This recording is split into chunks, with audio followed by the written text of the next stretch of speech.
Okay, I'm recording and I'm going to share my screen. And then I'm going to go to the meditation. Sorry.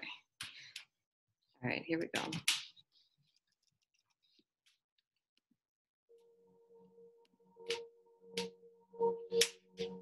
It's a good morning. This is a good morning. This is a really good morning. This is a new morning. This is a new day. This is a new vibrational point of attraction. This is a new beginning. This is me new into the world. This is me choosing my vibrations more deliberately. This is me in this good morning being aware of the way I am feeling. This is me being in touch with my emotions. This is me, a good morning. This is me in my good morning, being aware of the value of my emotions. This is me, new in this day, with a vortex full of all kinds of things that are readily, even immediately, some eventually, all eventually available to me. This is a really good day. This is the beginning of me deliberately tuning myself to the frequency that allows my receptive mode. This is me in my new day, in this good morning, allowing myself more than ever before to be in the receptive mode. The receptive mode of everything that I've intended, everything that I've asked for, everything that I've put into the vortex, all that I've become. Full alignment with all that I have become. This is a good day. This is a new beginning. This is a new beginning for me. Good morning. This is a new day. Today, everything in my world will respond differently to me than it has ever before. Because while I slept, all momentum subsided. And now that I'm awake, I'm taking care to focus in ways that will allow my receptive mode. I know that I am an extension of source energy. And I know that I've come into this physical time-space reality with purpose. And I know that this time-space reality has served my purpose well. I sifted and sorted and decided, and I've come to all kinds of conclusions about things that are important to me. And I've put them into my vibrational reality where they have been tended to by you, Source, you who is at the basis of my really good day. I like knowing that you are aware of me, and I like knowing that you will go everywhere I go today. I like knowing that you'll be in on the conversations with me, that you'll be aware of what my intentions are, that you will care about the people that I am interacting with, and that you will know what their intentions are. I like that this broader view that you hold is available to me, and I like that whatever I'm ready for now, I will feel an impulse about. This is a really good day. As I move through this day, contrast will still exist, and from it, I will find more things that I desire. I know that in this really good day, that those contrasting experiences are not me being off my path, but still being on my path. I embrace the contrast that comes today, and I keep it in perspective because I understand that it's not me leaving my path. I understand it's me still on my path, doing what I intended when I came into this time-space reality. So I'll sift and I'll sort, and I'll come to yet new awarenesses of what I want. And all day, I will be keenly aware of the way I feel. I expect that in this day, I will feel good all day long. Good within contrast because I understand it. Good with my deliberate attention of focus because I understand that. better today than ever before because I'm consciously setting forth my intentions at the beginning of this day to utilize my guidance system in the way that I intended to use it when I came into this physical body to begin with. This is a really good day. My vortex is full of manifested potential. My vortex is a now reality that I can feel my way into. Today I intend to feel exhilaration about things not yet manifested because I understand the reality of them. I now get what true faith is. I get what true belief is. It's an understanding of the way the universe works. It's an understanding that vibration precedes manifestation. It's an understanding that the vibration is a reality. It's an understanding that I can achieve vibrational alignment with that vibrational reality. It's an understanding that I can find that feeling of well-being even without the manifestation. I embrace this really good, unconditional day. Today will be full of conditions. There will be driving and traffic and people and business and commerce. There will be conversation. There will be all kinds of information about all kinds of things.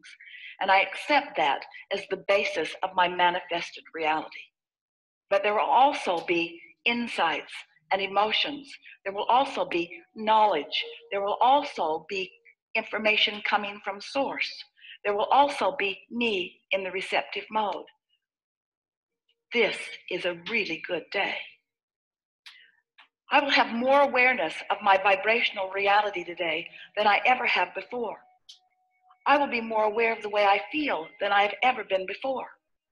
And while I will be moving about a physical, manifested, material world, and I will be embracing it, and I will be applauding it, and I will be appreciating it, I am also predominantly unconditional in my beingness today, maybe for the very first time, at least better than I've ever been before.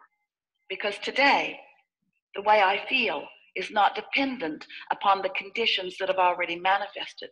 It's dependent upon the vibration that I sense, the vibration that I'm tuned to, the vibration that I understand, the vibration that my source holds, the vibration that I have access to, the vibrational frequency of who I am. Today is a really good day. Today, I'm going to pronounce myself an emotional being, which means today I'm going to pronounce myself a vibrationally astute being, which means today I'm going to pronounce myself aware of my guidance system and using it to the best of my ability. I understand that the source within me is aware of where I stand in relationship to everything that I desire. And I believe with all that I am that my inner being is guiding me along the path of least resistance, which also happens to be the path of my greatest joy, the path of my greatest clarity, and the path of my most fun. So I pronounce today, on this really good day, that no matter where I am going, and no matter what I am doing, and no matter who I am doing it with, that it will be my dominant intent to hold myself in the place of feeling good. Today is the day that I pronounce as my day of greatest appreciation. Today is the day that I pronounce as my day of greatest awareness. Today is the day that I pronounce as my day of greatest emotional awareness and emotional response to my awareness. Today I am pronouncing myself a liver of unconditional love, unconditional clarity, unconditional alignment, unconditional attunement. Today I am tuned in, tapped in, turned on to who I really am. Today I intend, to the best of my ability, to fulfill myself as I have meant to be fulfilled. Today I'm going to look for reasons to feel good, and I will find them. And if I stumble upon something that doesn't feel so good, I will revel in the perfection of my guidance system, and I will make the adjustment today.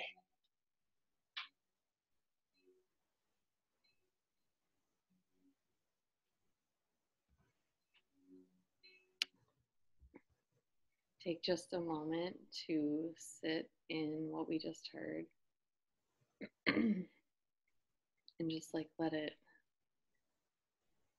just kind of soak in for a second. And then we're going to transition to talk more about self-care.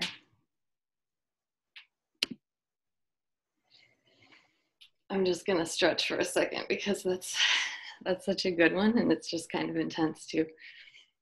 Did you like it? Yeah. Thanks. Yes. But I had to close my eyes to be mindful and relax and listen to it because I wanted to be on that beach so bad. Oh, no. If I don't get to travel soon, you can come and haul me away, okay? I know. I really like that one, and I like how she talks about like good feeling, choosing good beyond the context of the day, and choosing good beyond the contrast and like the realities that come, you know. So it's not to ignore the bad things. It's like to choose to even just like marvel at the reality of the world too. Leah, that was is it Abraham Hicks? I'll send it. Let me look. Yeah, it's is that her name? It's the her voice is so distinctive. Oh. It's not Abraham Hicks, is it? Esther Hicks. It's Esther Hicks. Is it? Okay. Yeah. I'm just looking at this here. It was the channel is Unlimited You, but I'll do some more research on that. And you recognize the voice? Yeah, it's Esther Hicks, and she actually like Asking It Is Given is probably the book that most people know her from. Oh, okay. He comes into a being called Abraham. I've known of her for years. Yeah. I actually think I have this book. It's from 2004. Ask and it shall be given. Ask and it is given. Ask and it is given. Yep. It's Esther and Jerry Hicks said that. But that's because her voice is so distinctive. When it started, I was like, oh, I know that voice. Wow, voice. Awesome. I'm so glad that you knew. That's great, because I've been listening to this a long time and I don't know who they are. So great. Good. Yeah, she's part of the Hay House. So Hay House. You know, Louise Hay, so Hay House. That's her publishing. But anyway, yeah. Awesome. Thank you. Yeah. Great. All right. I'm gonna make it so that it's active speaker. Okay. All right. This month's topic is Bounce Back Live. Self-care for Bounce Back Live, what we're in right now. So what is self-care? It's the practice of taking actions to preserve or improve one's own health. I underline taking actions, and the second definition also talks to the active part of self-care. So it's not just, thinking about it. It's like the things that we do, the actions that we take to preserve or improve our own health. The practice of taking an active role in protecting one's own happiness. I really like those words. Self-care is protecting one's own happiness, in particular during periods of stress.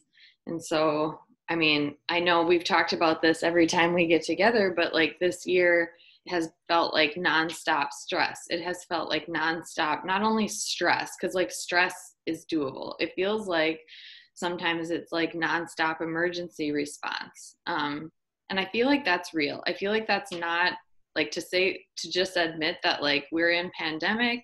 This is like, we're responding to emergency states sometimes, this year. And so self-care is like even more difficult, because self-care is difficult to do at any time. But it's especially hard to do when there's, periods of high stress, and then definitely hard to do in periods of emergency response. But if its purpose is to protect one's own happiness, and like we are just human creatures that desire to be happy, it's worth, it's worth trying to do. I wanted to, this is where we will start writing just a little bit. So grab your paper and pen. We'll talk through the 8 areas of self-care. So there are like 8 buckets of maintaining health. There's physical self-care, psychological, emotional, social, financial, spiritual, environmental, and professional. So as I talk through each of these, I would like for you to just think about like maybe number 1 to 8, and then in each bucket, try to think of one action that feels good to you in each of these buckets. So first, a quote. Self-care is activities and practices we engage in on a regular basis to reduce stress and enhance our well-being. These are habits for well-being. We'll focus on these 8 areas. So the first one is physical self-care. I'm thinking about body. Physical self-care involves movement of the body, health, nutrition, sleep, rest, physical touch, and sexual needs.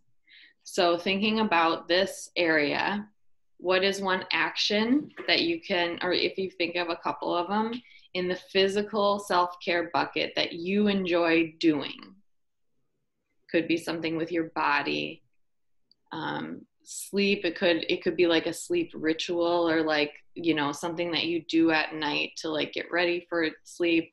Like I mentioned earlier, I really like to do nighttime meditations. That's part of my sleep, like downtime. But this bucket is about physical self-care. So also about the ways that you care for your body. It could be the way that you move your body, but it could also be like putting oil or lotion on your body, or like caring for your body, like painting nails or something like that. The second area of self-care is psychological self-care. So that involves like learning new things, applying different ways of thinking, consequential thinking, engaging in intrinsic motivation, practicing mindfulness and creativity. Art is a way to explore psychological self-care. Going to a therapist might be a way to psychologically care for yourself. Journaling or doing like self-exploration stuff could be psychological self-care. Thinking and just like exploring in dream state.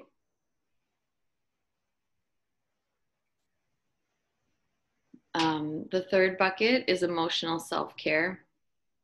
That involves enhancing emotional literacy, navigating emotions, increasing empathy, managing stress effectively, developing compassion for self and others. So there's a lot of ways to emotionally care for self. Some of the activities that I like to do in emotional self-care include like self-soothing techniques. I'm going to share some ideas about what that means later. But often with emotional self-care, I'm tending to emotions that are like, big or hard to manage. And so one of my favorite practices is like self-soothing for emotional self-care. This is anything that you do that cares for your emotional states or honors your emotional states, helps you get in tune with your emotional states so that you can respond and like know where you're at. Social self-care involves having a supportive group and network of relationships around you whom you trust and turn to when required. Having caring and supportive people around you builds a sense of belonging and connectedness. So acts that you might do in social self-care could include calling a friend, or even just like thinking about the people that are in your like, you know, group of people that you can call whenever you need some social interaction. This is especially, you know, hard this year to socially connect, and not being able to be physically together, I think, is really hard. But we've you know, developed with technology ways to connect and stuff like that. And so like even doing this, what we're doing right now, feels like social self-care to me, because we're connecting and talking about stuff.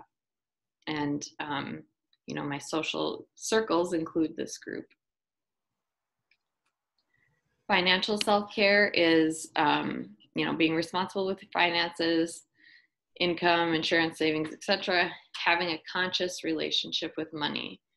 So financial self-care acts could be things like looking at statements, or organizing things, just knowing where you're at. Like, these are also things that could be triggers for people. Like, money is sometimes hard to look at, and it's like charged with a lot of, you know, stuff attached to it. But financial self-care actions include, you know, doing the things with the money to like know where you're at with things and planning, and you know, maybe looking at ahead of time, like what's coming up, and budgeting, that sort of thing. Maybe even asking for help, or like financial advisor stuff or something like that. Spiritual self-care includes all the beliefs and values that are important to you and help guide your life. This includes pursuing your noble goals and practices that support you developing spiritual awareness.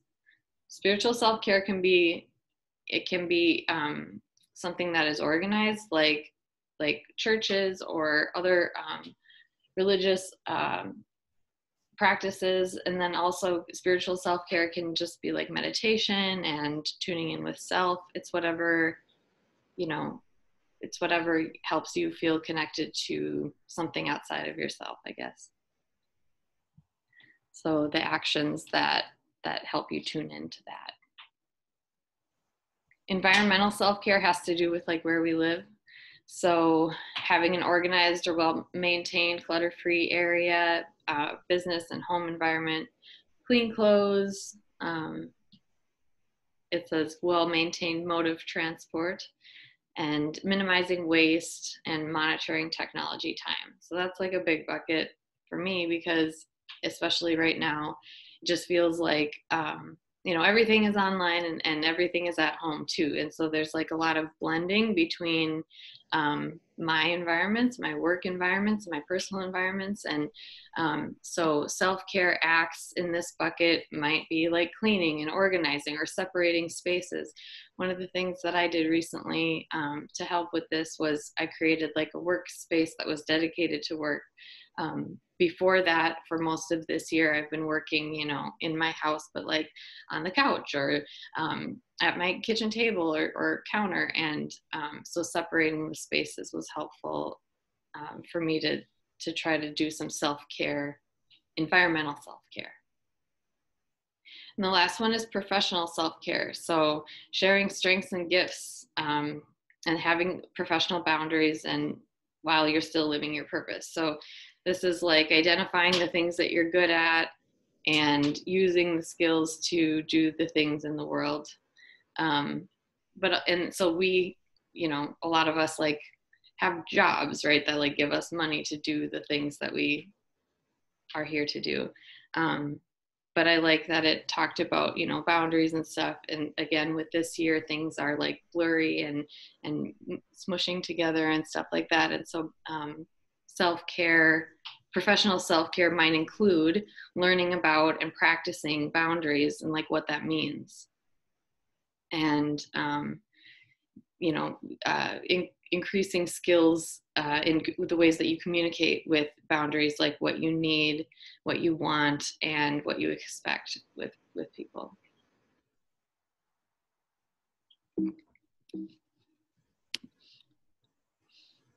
Okay, now we'll talk a little bit about the myths of self-care. When we first started talking, Nancy offered one about, I forgot, what did you say, Nancy? I said that self-care always seemed very selfish to me. Mm-hmm. Yeah, so right on the graphic here is one of the myths of self-care, and that's self-care is selfish, so the second one there. I'm just going to read through these because I think that they're helpful to just hear both. First one, self-care is an indulgence. And the truth behind that is that meaningful self-care includes making mindful changes in patterns of thoughts and behaviors that do not contribute to your well-being. Another myth, self-care is selfish. The truth behind that, when you make time for yourself and get sufficient rest and exercise, you feel more energetic and will be able to do more for yourself as well as those around you. Self-care is a one-time experience. That's a myth. Looking after yourself is an ongoing practice in building resilience to help to face hardships and in preventing burnout. Self-care is time-consuming is a myth. Self-care does not require you to take out a huge chunk of time from your busy day. So I've got another journal prompt for us. I would like us to just take like a couple of minutes to think about any myths that you at least partially believe. Sometimes I feel like self-care is, and then just kind of see what comes out. Sometimes I feel like self-care is what? And then if you come up with any like myth statements, try to rewrite a truth next to it. I wrote one here, self-care is a waste of time. And a truth statement that I came up with is self-care is a choice I can make. So let's just take 2 minutes and think about more myths.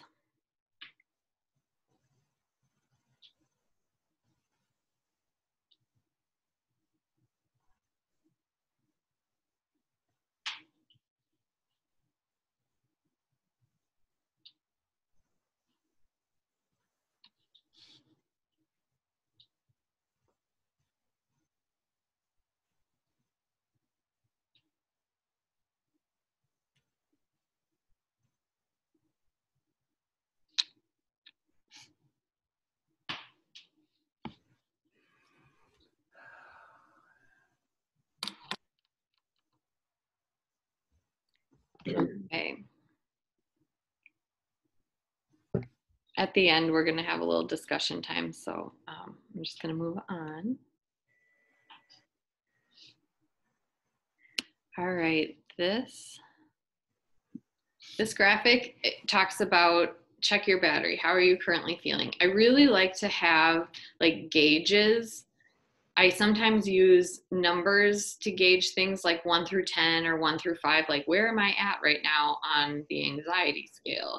Or like, where am I at right now on happiness scale?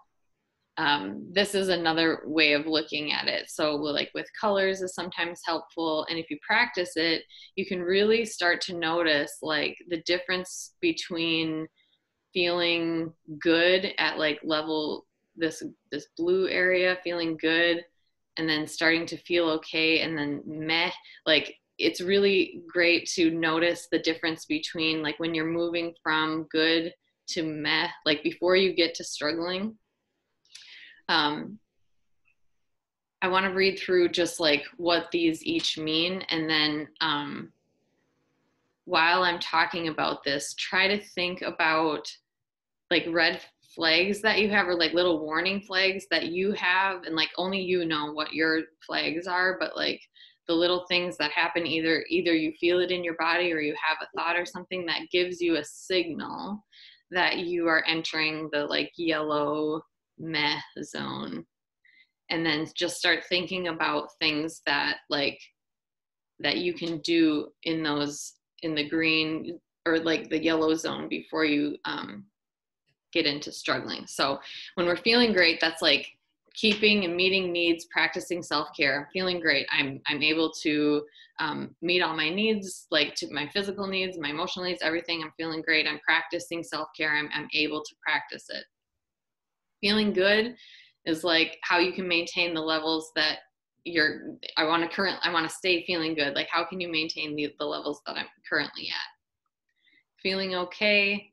How can you make yourself feel a little bit better? When we get down into meh, it's like, how can you love on yourself extra today? Being extra kind to yourself. When you're struggling, I guess this is like more about talking about like what you can do during those stages. But what I wanted us to do with this graphic was try to identify the signals in our bodies or the signals in our beings that like help us see where we're at. So just like think on that for a second. Like when you know you're not doing well, when you know you're in the struggling area, the orange area, how do you know? What does your body feel like? Like for me, sometimes my stomach hurts. Or like it feels like I just feel like really like fuzzy or activated. Or I might start shutting down.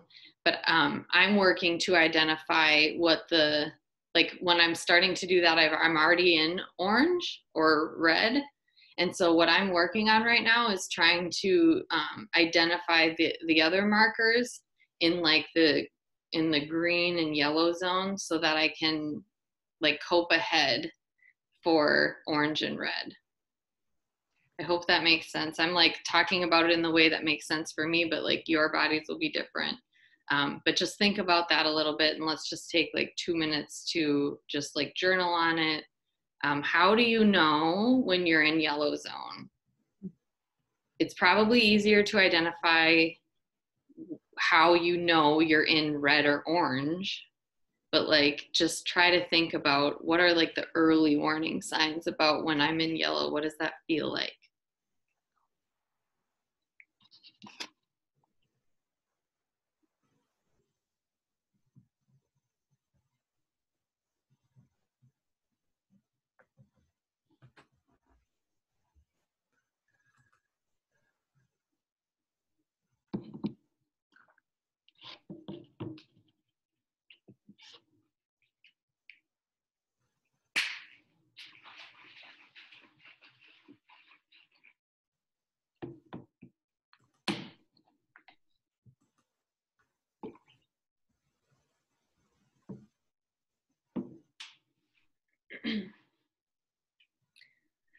Okay.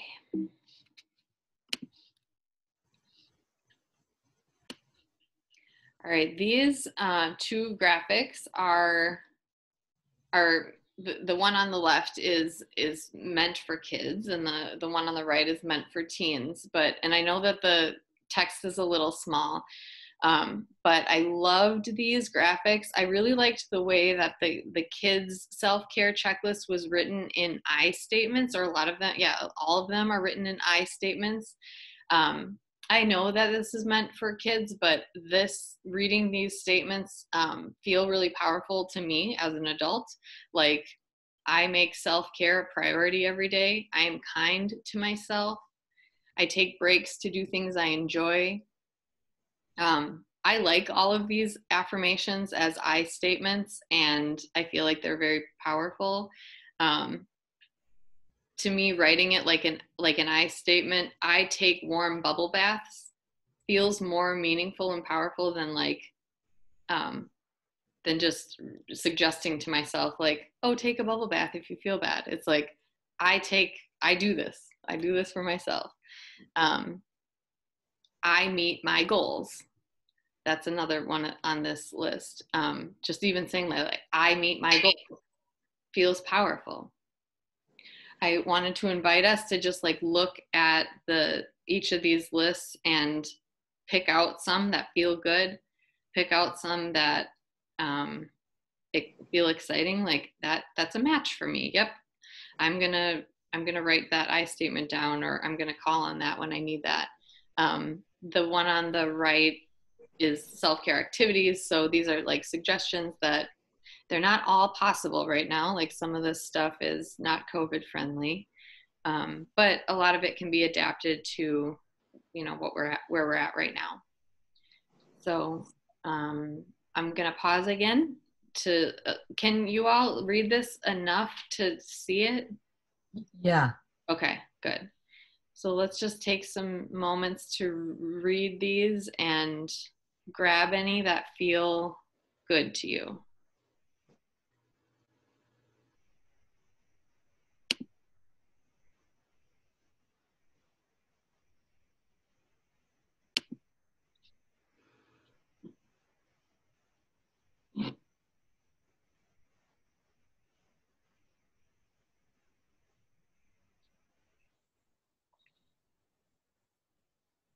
Ooh, I focus on what I can control instead of what I can't. It's like, I need to like paint that on my wall or something.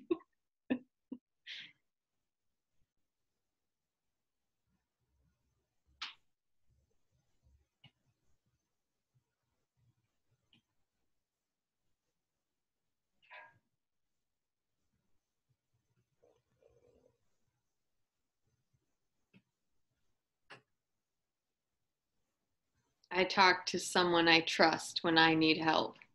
Yes.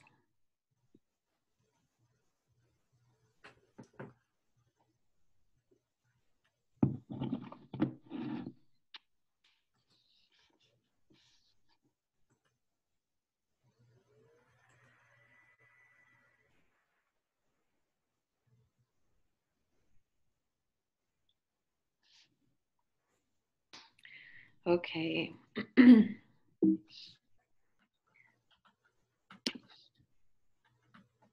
And these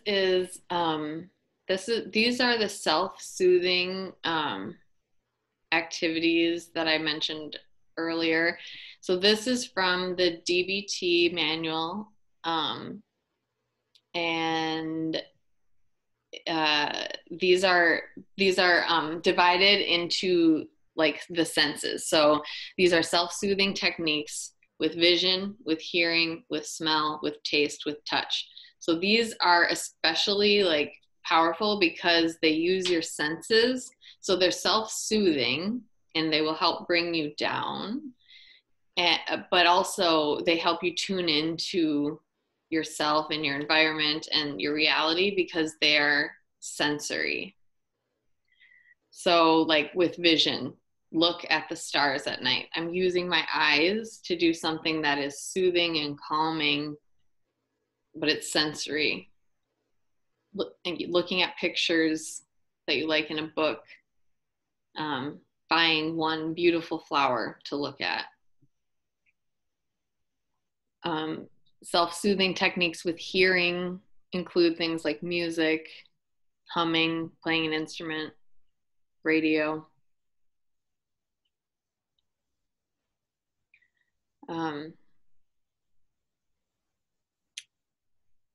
As I'm talking through these, same thing. Like if you see anything that feels really comforting to you or feels really soothing, feels like something like that's exciting, that like, oh yeah, I should remember to do that when I feel this way.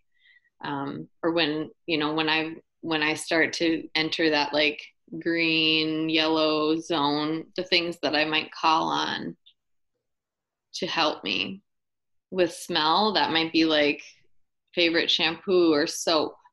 That could also include, like, I really like burning incense and stuff like that. And the smell of it feels really good to me, calming.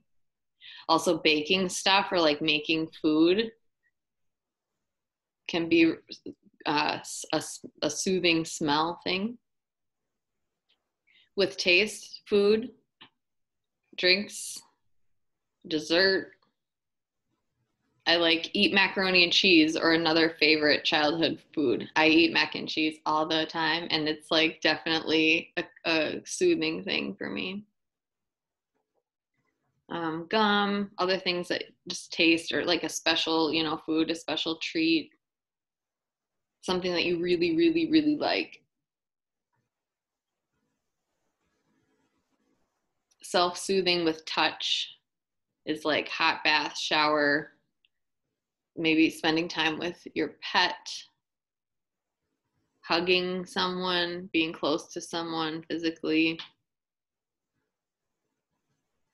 I like the suggestion of like running hand along smooth wood or leather, just like feeling textiles or like different textures.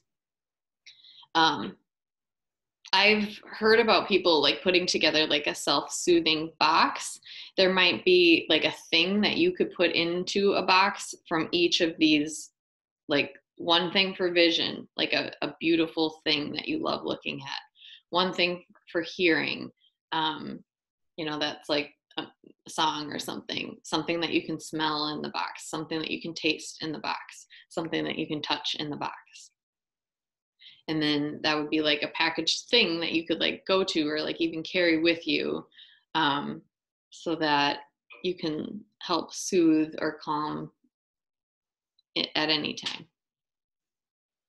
So just taking a few more seconds at this page, writing down anything that might feel helpful.